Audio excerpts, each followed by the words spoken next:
ಎಲ್ಲರಿಗೂ ನಮಸ್ಕಾರ. ಉತ್ತರ ಕರ್ನಾಟಕದ ಹೆಲ್ದಿ ಕುಕ್ಕಿಂಗ್ಗೆ ಸ್ವಾಗತ. ನಾನು ರೂಪಾ.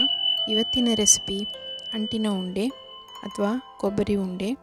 ಹೆಚ್ಚು ಪ್ರೋಟೀನ್ ಇರುವಂಥ ಈ ಉಂಡೆನ ಹೇಗೆ ಮಾಡೋದು ಅಂತ ನೋಡೋಣ ಬನ್ನಿ. ಅರ್ಧ kg ಒಣ ಕೊಬ್ಬರಿ, 1/4 kg ಉತ್ತತ್ತಿ ಸಣ್ಣದಾಗಿ ಹೆಚ್ಚಿ ರುಬ್ಕೊಂಡಿದ್ದೀನಿ. ಈ ರೀತಿ ತರಿಯಾಗಿದ್ದರೆ ಸಾಕು. ಈ ಅಂಟಿನ ಉಂಡೆನ ಹೆಣ್ಮಕ್ಕಳು ಋತುಮತಿ ಆದಾಗ ಮತ್ತು ಬಾಣಂತಿಯರಿಗೆ ಈ ಕೊಬ್ಬರಿ ಉಂಡೆ ಮಾಡಿಕೊಡ್ತೇವೆ. ನಂತರ ಒಂದು ಬಾಳಿಗೆಗೆ 2 ಟೀ ಸ್ಪೂನ್ ಗಸಗಸೆ ಹಾಕಿ ಹುರಿದುಕೊಳ್ಳೋಣ. ಇದು ಗಸಗಸೆ ಔಷಧೀಯ ಗುಣ ಹೊಂದಿರೋದ್ರಿಂದ ಒಳ್ಳೆಯದು. 4 ಟೇಬಲ್ ಸ್ಪೂನ್ ತುಪ್ಪ ಹಾಕಿ ಕಾದ ನಂತರ ತಿನ್ನುವ ಅಂಟನ್ನು ಸ್ವಲ್ಪ ಹಾಕಿ ಹುರಿದುಕೊಳ್ಳೋಣ. ಸ್ವಲ್ಪ ಸಣ್ಣ ಉರಿಯಲ್ಲಿ ಹುರಿದುಕೊಳ್ಬೇಕು, ಇಲ್ಲಾಂದರೆ ಹಸಿ ಉಳಿದ್ಬಿಡುತ್ತೆ.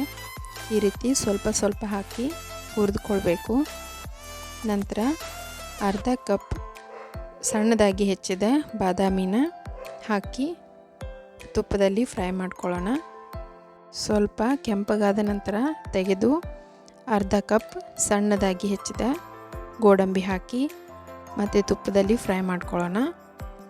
ಮತ್ತು ಸ್ವಲ್ಪ ಕೆಂಪಗಾದ ನಂತರ ಮತ್ತೆ ಅರ್ಧ ಕಪ್ ಒಣ ದ್ರಾಕ್ಷಿ ಹಾಕಿ ತುಪ್ಪದಲ್ಲಿ ಇದನ್ನು ಕೂಡ ಫ್ರೈ ಮಾಡ್ಕೊಳ್ಳೋಣ. ದ್ರಾಕ್ಷಿ ಕೆಂಪಗಾದ ನಂತರ ತೆಗೆದು ಅರ್ಧ ಕಪ್ ಗೇರು ಬೀಜ ಹಾಕಿ ಮತ್ತು ಫ್ರೈ ಮಾಡ್ಕೊಳ್ಳೋಣ. ಈಗ ಫ್ರೈ ಮಾಡಿದ ಎಲ್ಲ ಡ್ರೈ ಫ್ರೂಟ್ಸ್ನ ಕೊಬ್ಬರಿ ಉತ್ತತ್ತಿ ಮಿಶ್ರಣಕ್ಕೆ ಹಾಕ್ಕೊಳ್ಳೋಣ. ಈ ಕೊಬ್ಬರಿ ಉತ್ತತ್ತಿ ಡ್ರೈ ಫ್ರೂಟ್ಸ್ನಲ್ಲಿ ಹೆಚ್ಚು ಪೌಷ್ಟಿಕಾಂಶ ಇರೋದ್ರಿಂದ ಆರೋಗ್ಯಕ್ಕೆ ತುಂಬ ಒಳ್ಳೆಯದು. ಈ ಅಂಟಿನ ಉಂಡೆಯಿಂದ ನಿಶಕ್ತಿ ಕಡಿಮೆಯಾಗಿ ರೋಗ ನಿರೋಧಕ ಶಕ್ತಿಯೂ ಹೆಚ್ಚಾಗುತ್ತೆ. ಮೊದಲೇ ಹುರಿದಿಟ್ಟ ಗಸಗಸೆ ಪುಡಿ ಮತ್ತು 1 ಟೀ ಸ್ಪೂನ್ ಏಲಕ್ಕಿ ಪುಡಿ ಹಾಕಿ ಚೆನ್ನಾಗಿ ಮಿಕ್ಸ್ ಮಾಡ್ಕೊಳ್ಳೋಣ. ಉತ್ತರ ಕರ್ನಾಟಕದ ವಿಶೇಷ ಈ ಅಂಟಿನ ಉಂಡೆ. ಇಲ್ಲಿ ಅರ್ಧ kg ಬೆಲ್ಲ ತಗೊಂಡಿದ್ದೀನಿ. 1/4 ಕಪ್ ನೀರು ಹಾಕಿ ಸಣ್ಣ ಉರಿಯಲ್ಲೇ ಬೆಲ್ಲನ ಕರಗಿಸ್ಕೊಳ್ಳೋಣ. ಆರ್ಗ್ಯಾನಿಕ್ ಬೆಲ್ಲನ ತಗೊಂಡಿದ್ದೀನಿ. ಇದು ಹೆಚ್ಚು ಎಳೆ ಪಾಕ ಬರೋ ಅವಶ್ಯಕತೆ ಇಲ್ಲ. ಈ ರೀತಿ ಬೆಲ್ಲ ನೊರೆ ಬಂದರೆ ಸಾಕು.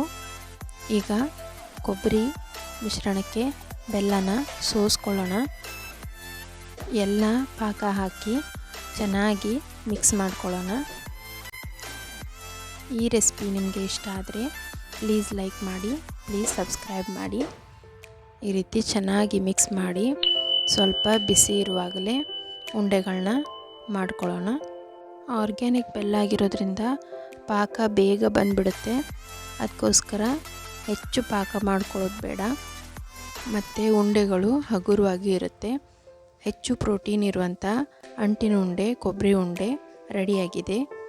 ಈ ರೆಸಿಪಿ ನಿಮಗೆ ಇಷ್ಟ ಆದರೆ ಪ್ಲೀಸ್ ಲೈಕ್ ಮಾಡಿ, ಪ್ಲೀಸ್ ಸಬ್ಸ್ಕ್ರೈಬ್ ಮಾಡಿ, ಬೆಲ್ ಐಕಾನ್ ಪ್ರೆಸ್ ಮಾಡೋದನ್ನು ಮರಿಬೇಡಿ. Thank you.